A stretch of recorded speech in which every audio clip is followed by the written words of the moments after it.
Hi everyone. Hopefully you were able to get your ideas down for your stories. So we're gonna get started while I write my story. You don't write, you just watch so you get some good examples.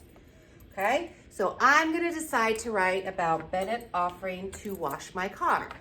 Remember that? So I'm not gonna go to the next page after my list. Okay, I'm gonna go back to the front where I have my stories written. You'll get into that habit, I promise. Okay, and I'm gonna go to the next blank page, and I'm going to write the date, 8/31/20, and I'm gonna give myself a title, or my story a title. I already have a title. Bennett and my car. Okay? So I'm gonna start off, I'm gonna indent. Remember how we do that? We put our 2 fingers down, draw a line, and that turns into our first word. We're denting in our story. If you flip through some of your chapter books at home, you'll notice indenting all along the different pages. And a paragraph is just a bunch of sentences about the same thing. And then when the topic changes, then they go to a new paragraph. So that's why we do that, okay? So I'm gonna turn that into my first word. Bennett knew I had a long skip line day at work. Period. One sentence, one idea. So when I start writing my story, I don't just say, Bennett washed my car and I was really happy. It's not really a story. So you want to try to think about the events, some of the events before and after. That way you get a full story. You can visualize it. You can feel it. Bennett knew I had a long day at work. I came home and flopped on the couch. High school gets out of school way before we do, so he's home before me. Okay. He looked at me and asked. Now, when someone's talking, you'll also see these little lines in your chapter books. They're called quotation marks. They hug the words people say, okay? He didn't say the word ask. We just put him around the words he said. And that's something that we'll work on all year, but I just wanted to introduce it for you in case you want to use it. It's called dialogue. Fancy schmancy word. He looked at me and asked, Mom,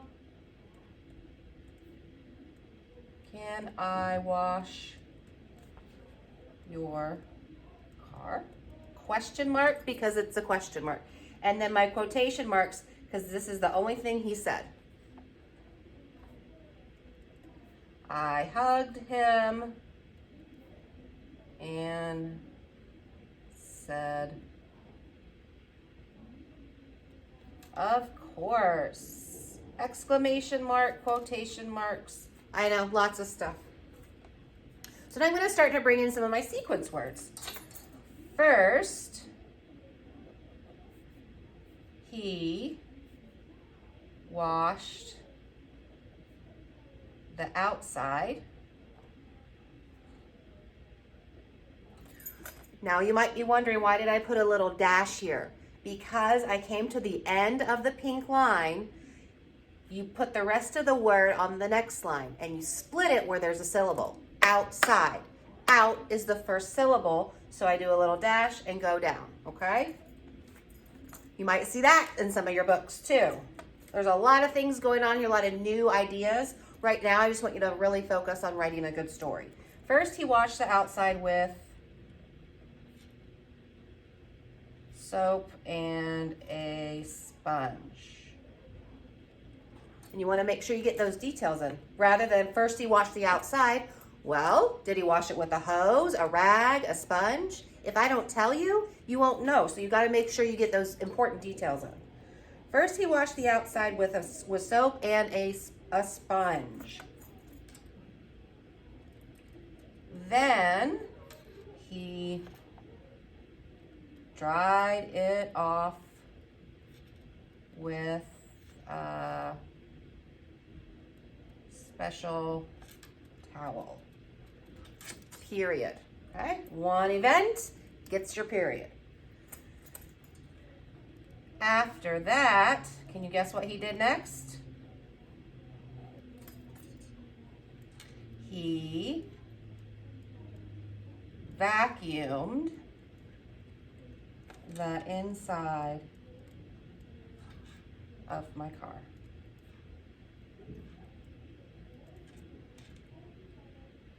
It was so clean.